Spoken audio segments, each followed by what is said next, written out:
to thank you for being here live, for those of you who are here live, and for those of you who will listen to the replay, whether you see that on Facebook, on my website, or on YouTube. I'm Denise Stegall. I am the menopause mentor and longevity concierge because one goes with the other. If we are all going through midlife and menopause, truly, we want to make sure that we're getting out on the other side, feeling good, really in feeling good mentally, physically, emotionally. And so in the long term, we have a great quality of life, not just a good quality of life, but a great quality of life. Um, Many of us have accomplished so much at this stage in life, right? Where most of us are in our 40s to 60s. For those of you like me who started everything really early in her mid 30s, welcome to the club. But let's be real, we have career, we have family, and life kind of brings a lot of stuff to us, right?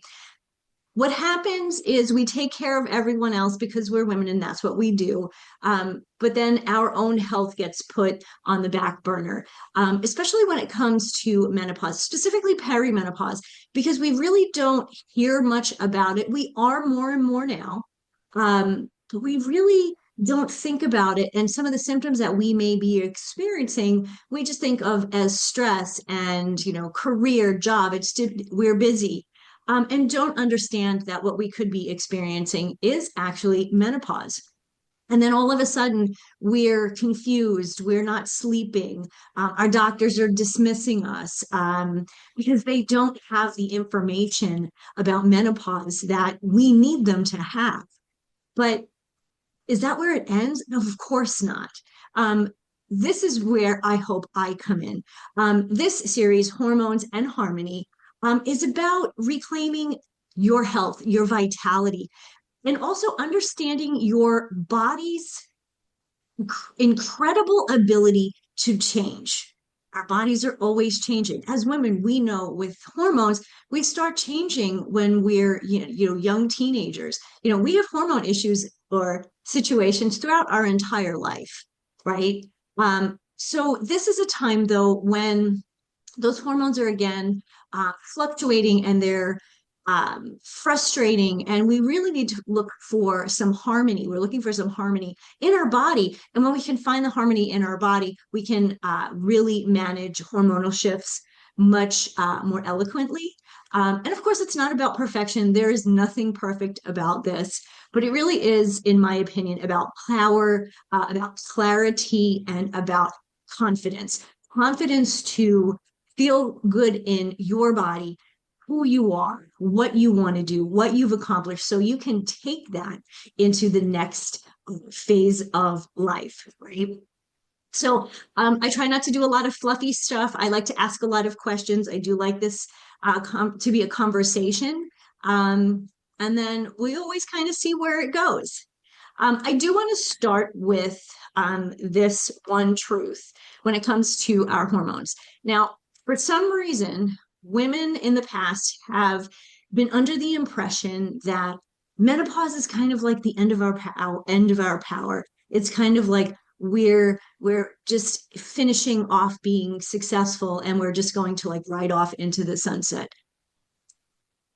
I challenge that because I don't believe it. I believe I know with myself. I feel more powerful now that I understand what my body is doing. But I also realize that this is a new exciting chapter in my life, right? I have a lot more wisdom about life and about what I want than I did when I was in my 20s and 30s.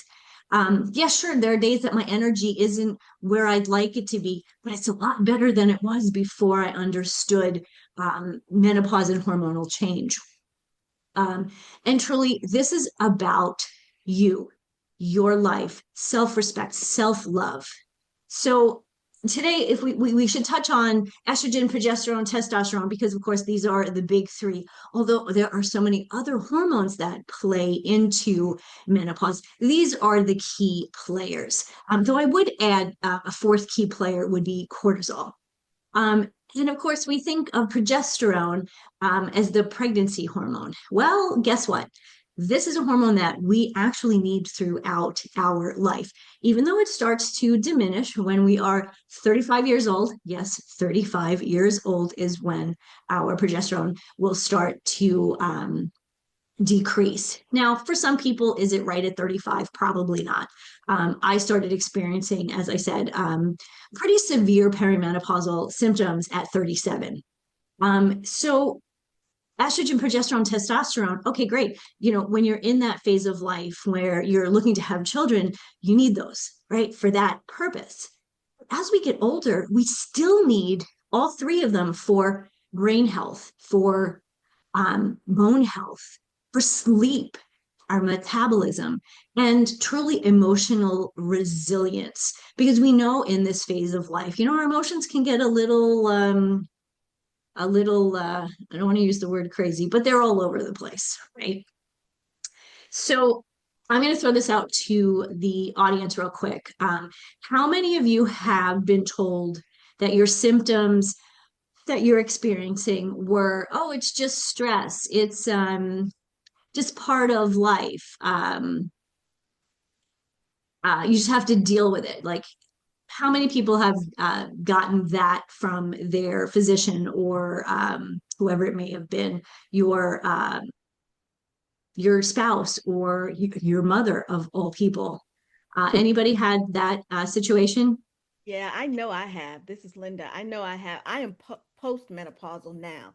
When I was in menopause, I had some of those symptoms and I was told those things. So I didn't even really relate it to menopause. And for some reason, I don't know, ignorance, naivete, I thought that things would be different somehow in postmenopause, but it really is just a continuation of all the menopausal symptoms. There's nothing really that has changed. Some of them have even gotten worse because the levels of hormones keep diminishing. So yeah, I'm glad Yeah. to hear you mention that because that's a big myth. And as you said before, people are often misdiagnosed because the doctors don't know what else to call it. Absolutely. And Amy, did you have a thought to Yeah, share? no, same, just it, it- being told to just deal with it. And also, the other thing that really struck me when I was first experiencing the symptoms was how how skilled people are at changing the subject. Like, we're not talking about this. It's very true. So for me at 37, when I went to the doctor, I was really fortunate that my husband, who is actually a doctor, he was picking up vibes. Um, and he knew I was not quite myself. Um, and one day he actually literally grabbed me by the shoulders and looked me dead in the face and said, Denise, something's going on. We've got to figure this out. Um, in my head, I think he said, You're driving me crazy. He doesn't remember saying that. I'm going with he said it. Yeah. He probably said it. Um, but it was at that moment that I realized that all of this internal angst and stress and the fact that I wasn't sleeping, I was tired and I was cranky all the time. I thought I was internalizing that and not really, it wasn't being projected on him. Well, I realized at that point how wrong I was. And so, what I realized at that stage, when we go through menopause, and I'm going to use menopause as that, you know, perimenopause, menopause, and beyond. I'll, it's just easier to use one word than three. Right. But as we're going through menopause, we're not the only ones going through it. Um, our spouses, our family, our coworkers, all of the people that we are around actually experience menopause with us in a different way, but they pick up on our energy and they pick up on our moods. So we think that we're doing okay, you know, we're going to power through it because we're women, right? That's what we do. But we don't realize, and sometimes until it's too late, until there's been a big blow up or a big argument or a problem at work, that we realize that this is something a lot bigger than us handling on our own. And Amy, I would agree. When I started asking questions, I mean, I asked my mom at one point, and she was in a panic, like, "Oh my God, there's something wrong with you. You have to go to the doctor," which didn't help. Yeah. Right. And at another stage, she really didn't remember going through menopause the way my sister remember her going through menopause. But she was one of the people who her doctor actually put her on HRT pretty early. Now, it was in that stage many years ago where they put women on HRT for a short period of time to manage symptoms, and then they took them off. We can talk about that in a little bit. But I do want to circle back around to when we go to the doctor and we're experiencing mood swings or we're not sleeping. The challenge that our doctors have, whether you go to your OBGYN or a primary care doctor or somebody in Western medicine, the challenge really is that they haven't been trained in menopause. So it really isn't their fault. We want to always point the blame. And really, it's not their fault. It's part of the fault of their training or lack thereof.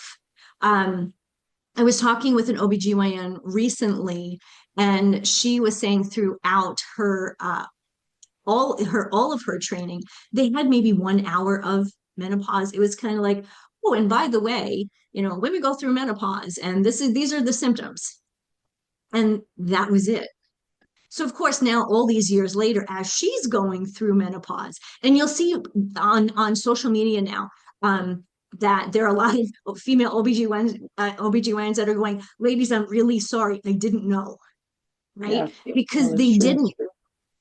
Right. And so now they're trying to kind of pick up and learn what they needed to know many years ago, but they're trying to kind of pick up in their midlife to pick up the information for us, so they can help the next generation of women going through menopause. I do want to backtrack a bit, because I mentioned I'm going to use the word menopause for the entire process. But of course, I've mentioned perimenopause, and we've also mentioned postmenopause. So perimenopause is that stage which usually begins around 40, but if your progesterone starts to drop at 35, in my humble opinion, in my educated opinion, by the research that I have done and all of the readings that I have done and trainings that I have done, I would say that actually it does begin at 35. Now, progesterone starts to decrease, but estrogen and testosterone are still pretty vibrant there. The challenge with losing progesterone at 35 is, of course, a lot of women have kids at that age, that are running around the house, and the progesterone starting to decrease is causing them sleep issues. So progesterone is really great for sleep. It helps us with sleep when it's not trying to have a baby. So if at 35, or in my case 37, I'm not sleeping, and it's because my progesterone is decreasing, and I'm going to the doctor and they're like, "Here's a sleeping pill." That's great, but it's not actually addressing the actual problem, right? We're really good at covering up symptoms. We're really not great at figuring out, we're getting better at figuring out what the actual cause is of that symptom. So perimenopause typically will go into your early 40s. And then that's when more women start to notice change. And what they say is the average age of menopause, which is the definition, is the 12th anniversary of your last period. So you go through, if you don't have a period for 12 months, that 12-month anniversary, you are menopausal. The very next day you wake up and you're postmenopausal. So that's why this is such a long I hate to say journey because life is a journey, but this is such a long transition because it really never stops. Once you're postmenopausal, there are other things going on. So before I start talking about estrogen and progesterone, I just want to ask Linda or Amy if they have any thoughts or questions. No, not at this time. Okay. I think actually you just summed up for me the difference between menopause and postmenopause better than I've ever really heard it, because I've always wondered, when does menopause stop and post begin? And basically what you're saying is menopause is just that one day. So we're all in postmenopause, really. And it's sort of a misnomer the way they talk about postmenopause, because like I said, the symptoms don't stop. Well, now I understand why, because menopause is really just that one day. And lots of times, life is happening. So, much like you were saying, if you're going through stress anyway from things in life, you really don't know the difference between, is menopause causing this or is life causing this? Well, and Exactly. there's also I feel like a myth out there that once you're postmenopausal, you don't have the symptoms anymore. Like Right. you've crossed this bridge and now everything is fine again. It's like, no, Right. Well, because I think haven't about it. slept through the night in 15 years. Exactly. A Weird. 17, like here, like, I mean, Yeah. I've gotten better since I started all of this because I've learned tricks and I personally am on bioidentical hormones. That for me was life changing because I wasn't sleeping and my night sweats would start at 2 o'clock in the afternoon and go all Mm-hmm. night long. Yeah. So, I mean, I don't even know why they would call it a night sweat because it just never stopped. So for me that was something that I needed to do for me, and for everybody it's a little different. I remember Right. talking to a friend of mine who I was probably 49 and she was 62, and I remember chatting with her, and those of you who are listening and not watching me watching the replay, she was doing this the whole time, like fanning herself, and I asked her, and I said, Lori, why are you constantly fanning yourself? And she's like, Denise, these damn hot flashes. And I thought, she's 62. I'm like, oh my God, you can still get them. And that's when I realized, Uh, that's when I really started to research more and more about postmenopause, because like we said, menopause is that one day. And then postmenopause, well, I was postmenopausal at 53. So at 53, my symptoms were supposed to stop. Of course not. Why don't they stop? Well, for a lot of reasons, depending on your body, your genetics, body composition, all of that, your lifestyle. Those things have a huge role. I seem to have gotten really, I got the lucky, I drew the lucky straw, I guess, in my family because I started early and I'm still dealing with a lot of the symptoms. My younger sister, nothing, which is really yeah. frustrating. Same. I thought Though excuse me, but I thought that, since it's different for every woman, I thought that I was lucky and had escaped some of the symptoms, but they just started so late that, Mm. I thought, okay, I'm not having hot flashes. And it's only recently that I've been starting to have hot flashes, and I've been postmenopausal for years. And so, even like when you talk about night sweats, I've never had them, but I don't want to speak too quickly because they might still be coming. oh, man, I'm You jealous. never know. Well, think of what's happening. So we're still living, right? We're now postmenopausal. We're still alive. We're still breathing. We're still vibrant. We still have things that we want to do in life. But our estrogen, progesterone, and testosterone are still decreasing. They don't stop decreasing after postmenopause. They continue to drop. And I wish I had pulled up this slide, and I may be able to do it in a minute. Um, it's a slide that shows a woman at 30 all the way through age 80, and how estrogen, how much it drops each 10 years. Um, to the point where a woman at 80, like she has, when you think of the way that the chart is, and I really hope I can find it quickly, the chart has her estrogen in her ankles. Whereas when we're young and vibrant and in our 20s and 30s, the progesterone and all of the hormones are, we're filled, and then they just progressively start to decline. So estrogen, as I mentioned in the beginning, is bone health. It's osteoporosis protective. It's cardio protective. It helps with sleep. It helps with insulin resistance. It helps with thyroid and adrenals. Wait a minute. No wonder why we are still having either symptoms or new, it could be a new symptom that we don't think is menopause because it's not on that list of hot flashes and night sweats and mood swings, right? But the fact that estrogen specifically has over 400 roles in your body, there are estrogen receptors all throughout your body. Well, who knew that? I didn't know that until 5 years ago. I thought estrogen just, it was has had to do with, having babies or not. And that was it. Wow. When I realized that the role estrogen actually plays in our body, when we look at some older women, I mean, I look at my mother's in her 80s, so she's a bit of an extreme case because she's kind of really far out there.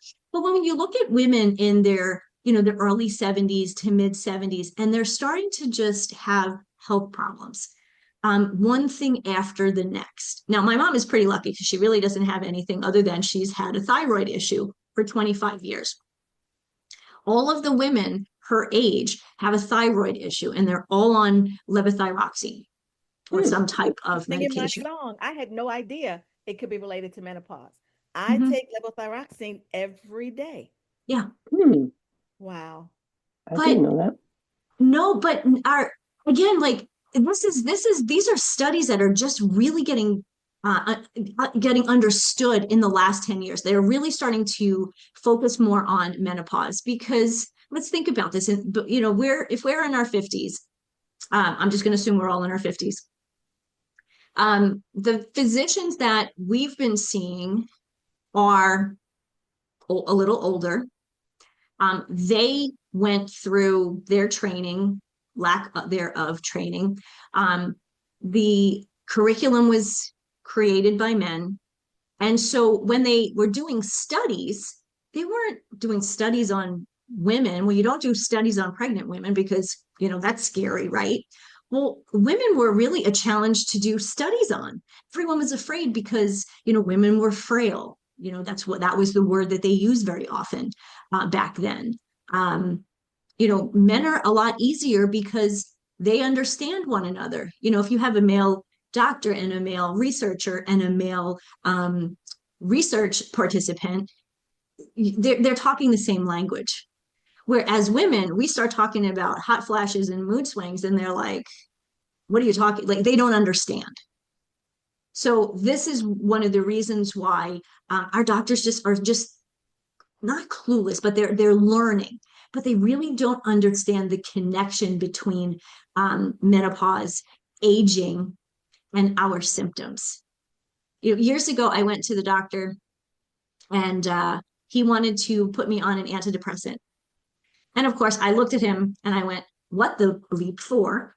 And he goes, "Because at that point, I was getting really severe headaches. Headaches is another symptom of menopause. So if you had headaches before, which I did, I always had allergy kind of sinus headaches. They were getting worse, but I certainly didn't think it was because of menopause. So I go to the doctor and she sends me to the neurologist who says, okay, well, we'll just put you on a low dose antidepressant. Why? I'm like, I'm not depressed. I don't have anxiety. I have headaches. So his response, now granted, this was a much older man. He said to me, he goes, well, we find that, SSRIs, really help get rid of headaches for girls like you. Oh, Girls like me. Again, he was a lot older, but mm, still, I was in my 40s. I was not a young girl. I was a grown woman. and to feel, and I felt so deflated and disrespected. And he said, basically said to me, like, well, you want to get rid of the headaches, don't you? Again, at the Wow. time, and of course, I didn't take the antidepressant because it didn't make sense to me. I'm not depressed. But how many women, and I don't know the numbers offhand because they keep changing, but 75% was the last number, the last percentage that I had seen. 75% of women who go to their doctor with these basic challenges, mood, sleep, irritability, all of those, headaches, they're given a prescription for something that actually does not address the problem. And again, most of our doctors don't understand, which is why we need to have these conversations.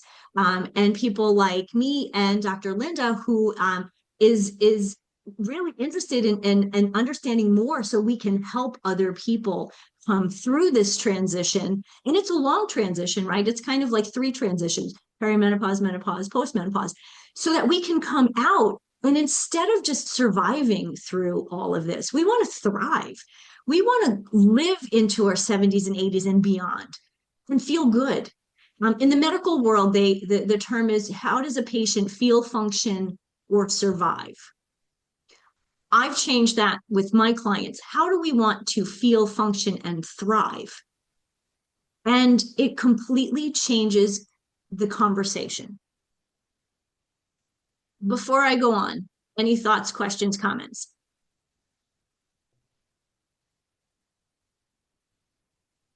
Okay. I agree with the approach, and not just, suck it up and put up with it, but really figure out what works here. And there are lots of different things that work for different people. This is to me, this is the next frustrating piece. The first part is realizing that it's menopause. Now, granted, there are some people who get severe headaches that, maybe they do have a brain tumor, like the Arnold Schwarzenegger in that movie. I forget the movie, but he was like, it's not the tumor. Maybe there is a reason that someone is having severe headaches, and that person needs to obviously seek treatment for headaches. I would imagine, though, that they're not going to their doctor with severe headaches, and the doctor's just looking at her going, okay, here's an antidepressant. For somebody like that, obviously there's protocol, there's therapy for that person. Most of us, that's not the case. We're just getting severe headaches because of menopause, because of our the estrogen. Part of it too is if we're not sleeping, which is where cortisol comes in, which I mentioned earlier, is like that fourth one. If we're not sleeping and we're tired, we tend to get more headaches that way too. So all of these pieces fit together. So onto this, to me, the next frustrating piece is trying to figure out what works for you. Okay, well, now that you've realized, a lot of this could be hormonal. I always recommend to my clients to get a hormone test done. Medical doctors will poo-poo it. Every single one of my traditional doctors have said to me, well, Denise, hormones fluctuate. So if you're taking a test, and especially if it's a urine test, it could be, it could be off. Like the numbers aren't going to be accurate. Well, what if you don't have any baseline, if you don't know where your hormones are, how do you know that you're in menopause, or how do you know how to address the symptom, address the problem, which is causing the problem that is causing the symptom? So I've actually, every year I take a Dutch test. And I have no connection to Dutch test other than the fact that I take one. And case in point, the very first test that I took, and it's over a 24-hour period. It might be a 12-hour period. It's a urine test. So you pee on a stick like 5 or 6 times a day, and then you send that in. When I got the results to my first test, I was floored. The way they do the test results is kind of like your gas tank, full to empty, the wrong way. When I got the results, all of my hormones are almost in the empty tank. Like the tank was empty. So of course I wasn't sleeping and I was having these all of these horrible uh, symptoms, and that just it seemed like it was like every day it was something else. Joint pain. Really? Joint pain on top of everything else? Yeah, joint pain is another symptom. Very rarely talked about, but uh, Dr. Marie Claire Haver talks about it a little bit in her book, The New Menopause, which I hit again. I'm like, great, one more thing. But again, knowing where my hormones were so low, then I was able to say, okay, what do I do to fix this? And so this is where I started to do a lot more research. I've been doing research for 17 years because more and more information comes available, right? A lot of it is I'm an N of one, which is why I like to talk to other people and get their input and find out what they've done. But one of the first things that I looked at was my diet. I was eating pretty well. Um, but I wasn't eating as well as I thought, right? And so I did a food log, and everybody hates to log their food. I think we hate to do it because we realize how often we cheat and we, sneak things in that are, oh, I'll have a donut today. Oh, I'll have a candy bar tomorrow, right? So all of these little bits and pieces, these little cheats add up. Now, I totally believe in the 80-20 rule because if all I ate was, salads and protein in my life, I would be very bored. Um, right? So 80-20. But what I realized was I just wasn't eating as cleanly as I thought I was. And I realized that by logging that there were certain foods that were triggering my headaches. One of the things that I know for sure at this stage, I was drinking not Crystal Light, but something like that. Um, and it's sweetened with erythritol. I was drinking this stuff every day because it was 0 calorie. Yeah, it had no sugar in it, but the erythritol was spiking my headaches. So I was already getting headaches, and now this fake sugar was spiking them even more. So that's the beauty of food logging because you really do start to see patterns. Um, most of us we grew up in this culture where the diet culture where people were like eat less, move more, you gotta eat less, you gotta exercise more, calories in, calories out. And yes, there is something to say about that, but at menopause that can actually backfire. And that was another shock. Anyone got a thought on that one? I would love to hear more because I'm in that place now where I am working with the dietitian and I'm trying to Mm-hmm. figure this stuff out. And I promise you, like you, I mean, I had given up fried foods and stuff like that a long time ago. But Mm-hmm. yeah, I would snack. Like I am a snacker, so I'm getting that. And occasionally I'd like to have a glass of wine. So I'm Mm-hmm. noticing the things that I probably should get rid of. But even now, when I'm eating cleaner, I'm not seeing the weight dropping off. So I'm trying to Right. figure out what do we do next? So I would love to hear you talk more about that.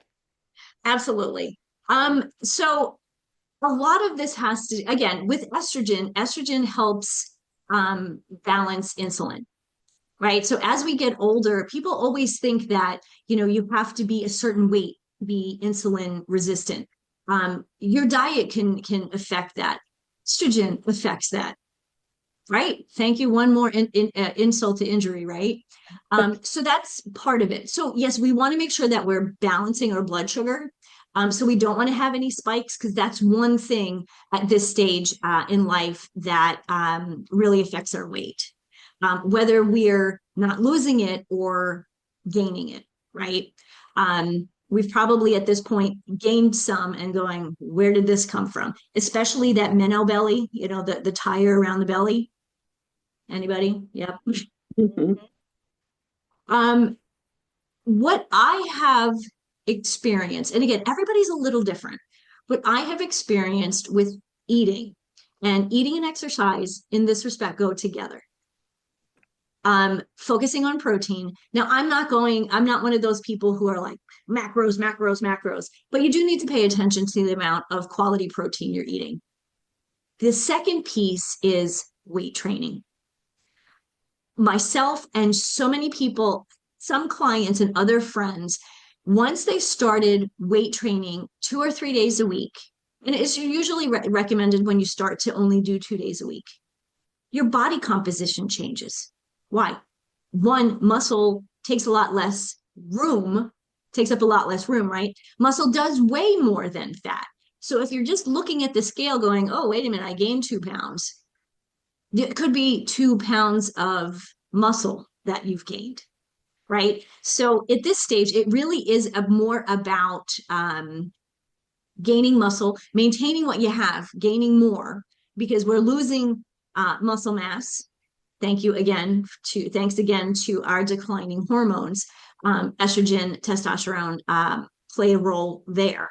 And so quality protein and lifting weights will absolutely change your body composition. Again, it's not necessarily about the number on the scale. Like I said, I fluctuate a couple of pounds here, like every other day. Did I drink enough water? Did I have something that was more salty? Did I sleep? All of those pieces affect weight. So if you're not sleeping, even if you're sleeping most of the night, but you're waking up once or twice, but you fall back to sleep pretty well, you're disrupting your body, you're disrupting your circadian rhythm, and your cortisol is spiking. When your cortisol spikes, you can't lose weight because your body is constantly in flight or fight mode. And so it's not doing the digesting, it's not doing the resting that and the repairing that it's supposed to be doing. So it's just holding on to the weight, which is frustrating. So again, all of these pieces are connected. So you can't it's not just one thing. If you did this one thing right, you'd lose the weight. It's all of these things put together. Thoughts? Makes sense. Yeah, I hear so often that, especially in the world that I live in, there's this one specific food that you should eat, in menopause. Oh, yeah. Right. I mean, we've been hearing that since the 80s, right? There's the cabbage diet, there's um all the diets that we hear now, keto, paleo, all of them, vegan, carnivore. As much as I say we need to pay attention to the quality protein that we're eating, it needs to be good quality lean proteins, fatty fishes. A lot of these diets, diet with the capital D, like keto diet, they are meant short term, and they don't focus on the quality. Now, part of it does, like if you're eating keto, you're eating a lot more fat. If you're doing paleo, you're eating a lot more meat, as you are with carnivore, but it doesn't talk about the quality. Mhm. And here at this stage, quality matters. You always talk about quantity over quality. This is where quality matters, right? I mean, my husband and I on Friday night is date night. And there are two restaurants that we go to quite frequently. One of them has a kick butt burger, and the other one has an amazing steak that just melts in your mouth, right? But it's a filet mignon, and we split an 8-ounce steak. Maybe it's a 10-ounce steak. It's probably a 10-ounce steak, right? So quality, tastes good, satiating. I'm getting the calories that my body needs. I'm getting the protein that my body needs without giving it too much. The same thing with the burger. I would say 9 times out of 10, we split the burger. Maybe we'll have the fries, maybe we won't. I'd say probably we do every now and then. We do probably more often than not. But if we're splitting that burger, we're also having a salad with it. So again, there's the quality And as I mentioned earlier, I'm an 80-20 person. 80% of the time, if you're eating the right way, every now and then, that 20%, Friday date night, it's okay to enjoy something that's not particularly healthy, right? So diet is such a personal, this is a journey. To me, diet, finding the right diet with a little d, meaning the foods that you eat, finding the right diet for you is a journey. But once you dial it in, then you'll realize that more often than not, it's plant focused with lean meats and fatty fishes.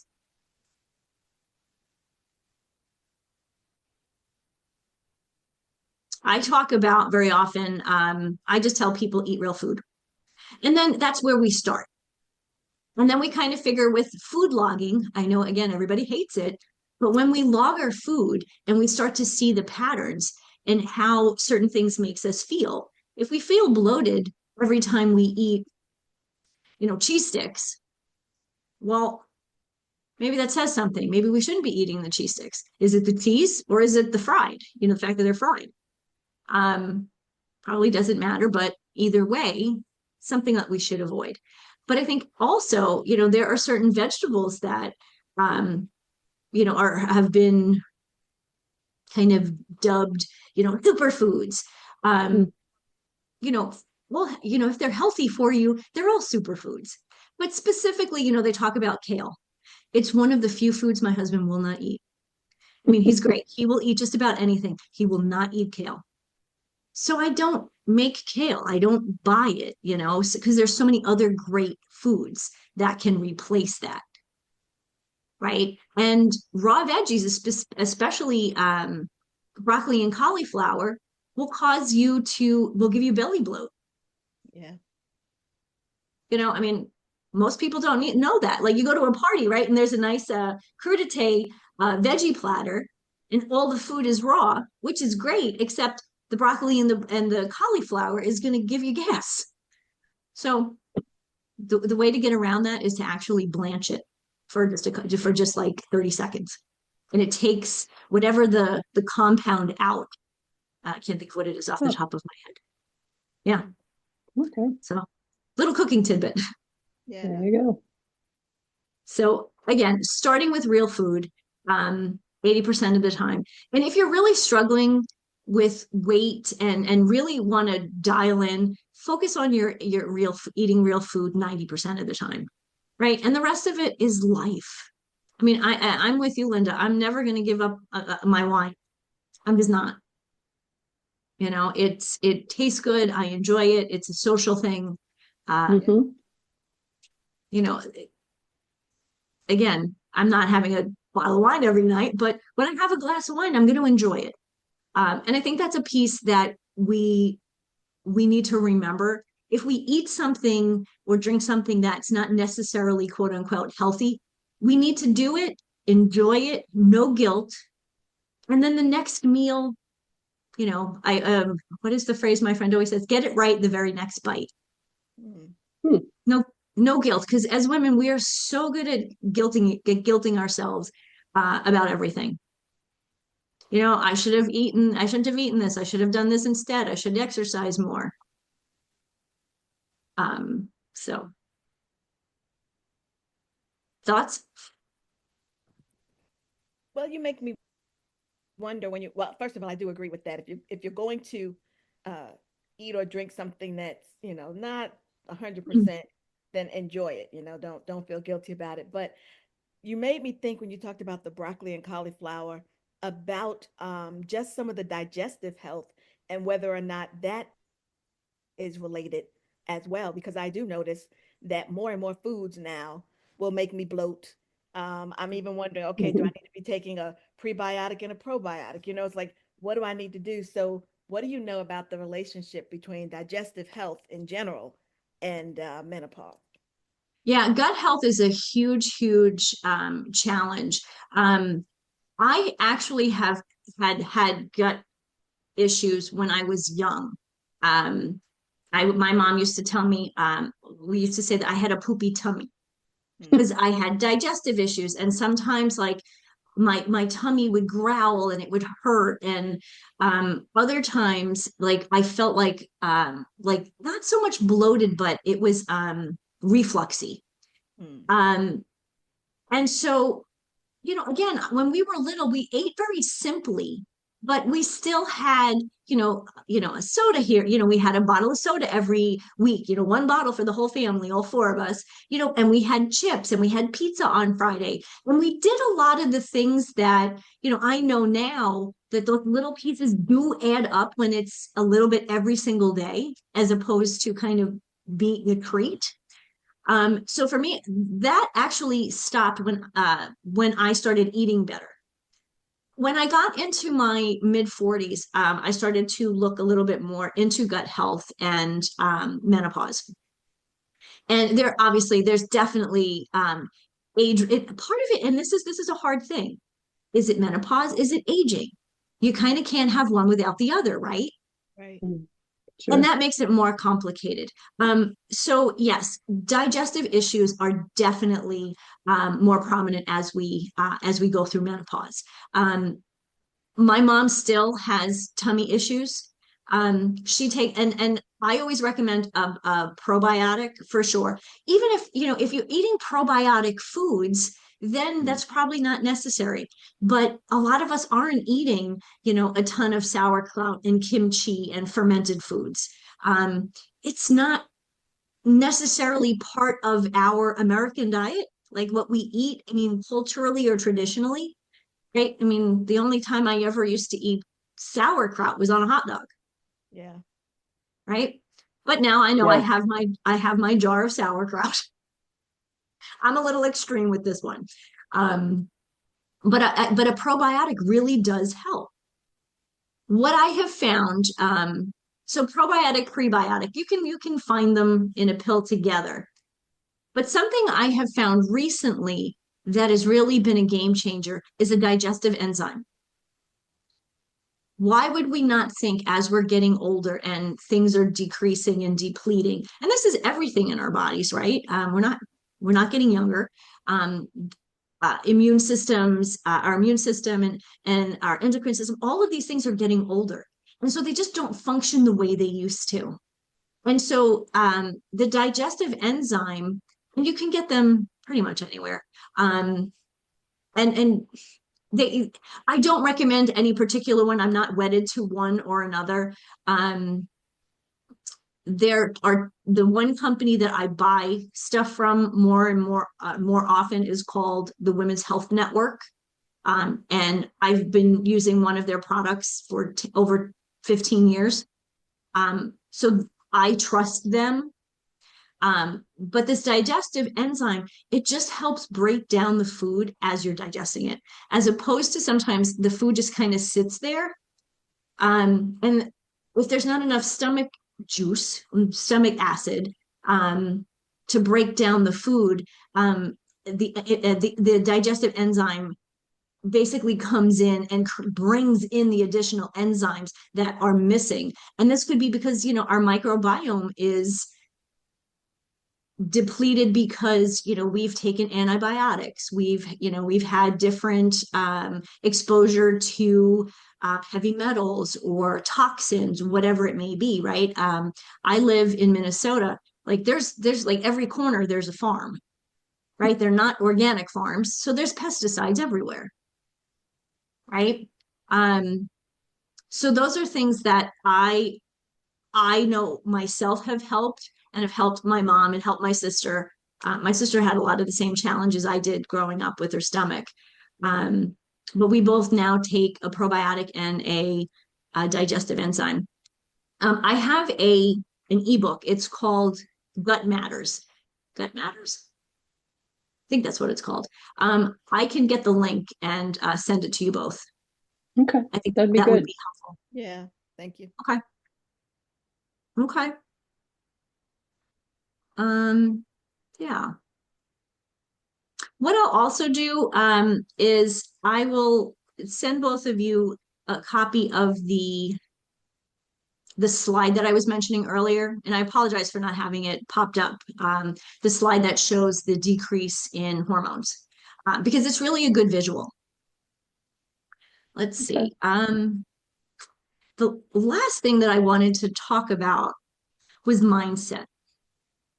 And I think by attending today and reading and, really paying attention to uh, the information that's out there. It is sometimes difficult to sift through what's real and what's not. But I think the more you do it, the more you realize this person knows what they're talking about. This person's just trying to sell me something, that kind of thing. Um, but I do believe that mindset is such a big part of midlife and managing menopause. Um, Obviously, hormones affect our emotions. Um, but I think we can also realize that that doesn't define us. Menopause doesn't define us, right? Um, when we're managing self-doubt, brain fog, because we're not sleeping, and brain fog is a really annoying symptom of menopause.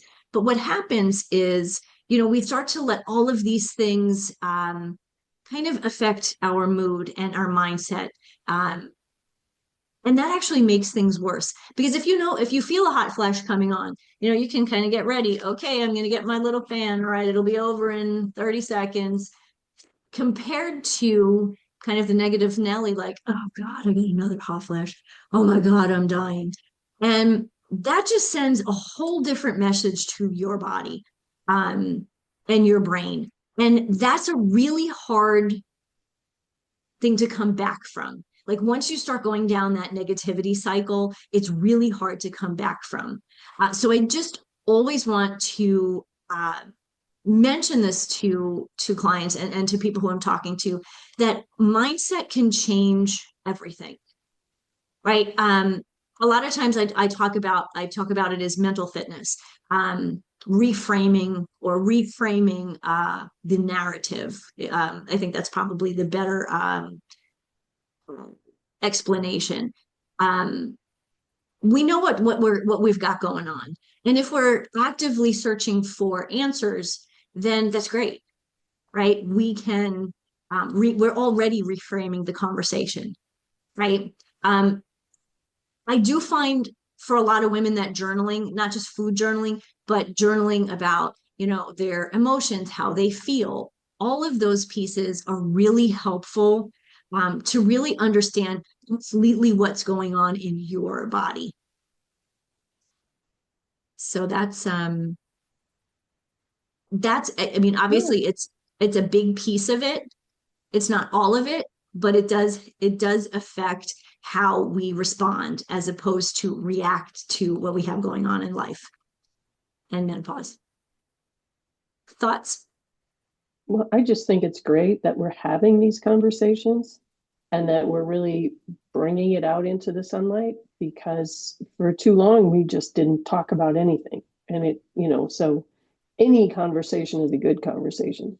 Mhm. Yeah, Wonderful. I agree. It's not one of the things that, in my experience with me and with family members and friends, it's not the kind of thing that your mom would sit you down and talk to you about. It's Oh, like for sure. the Yeah. information was just not discussed. And we do need to break the silence on that so that our daughters and nieces and whomever can have a better understanding and have, as you say, Yes. the proper mindset for it because it's coming. I mean, there's nothing you Yeah, can and do be about it. It's prepared coming. for it, Right. Exactly. right? Because You don't get I to say mean, no. right, because I'm sure none of us were prepared, like No. at all. I mean, my mom still doesn't think she went through menopause. My sister and I completely disagree with her because we remember the years where she was just her emotions were all over the place, like you kind of tiptoed around her like what's remote going to be today, you know we didn't understand then what was going on. We certainly do now. So that's what we have for you all today. Um, so Hormones in Harmony is something that I do every month. I think it's really important to connect on a regular basis. Um, Please, if you haven't already, make sure you follow me on LinkedIn. And also on YouTube, I just said do. I do a podcast called Healthy Living, Happy Life, which is interestingly, and hold on, I have it right here. The name of my book. I wrote this about Nice. 5 years ago, almost 5 years ago. And the reason I wrote Healthy Living, Happy Life, because everyone's always like, oh, but I just want to be happy. And yes, of course, we all want to be happy. But if we're not healthy, and at this stage in life, if menopause is affecting our physical, mental, and emotional self, then we can't, the happiness that we're seeking will always elude us. So, ladies, thank you. I really Very appreciate nice. you. Thank you. And you know how to find me on LinkedIn. If you have any questions, please let me know. And let's stay connected. Okay, Yes, this sounds was good. great. Thank you so much. Much Yep. success to me. So I think I am following you already, but I'll definitely be paying attention to when you'll be doing other webinars and things like this. So Yep. thank you. Yep. You're very Thank you welcome. so Thank you, much. ladies. Have a great Okay. afternoon. Yep. Bye. Bye.